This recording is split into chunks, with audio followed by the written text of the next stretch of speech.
গ্রামের এক আপেল বাগানে দুই তথা পাখি বসবাস করত। তারা সেই বাগানের ফল খেয়ে বসবাস করত, কিন্তু তাদের একদিন বিপদ চলে আসলো। কি গো, সেই কখন বাড়ি থেকে বেরিয়েছো? পয়সা কি জোগাড় করতে পারলে না পারোনি? আর বলো না গিন্নি, কত লোকের বাড়িতে গিয়ে পয়সা ধার ছিলাম, কিন্তু আমাদের কেউ পয়সা দিল না।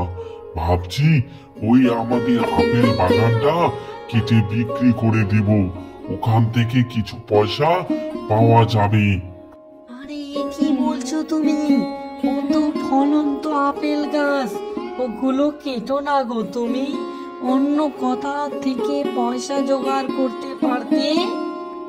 গিন্নি, এরকম করো না তো।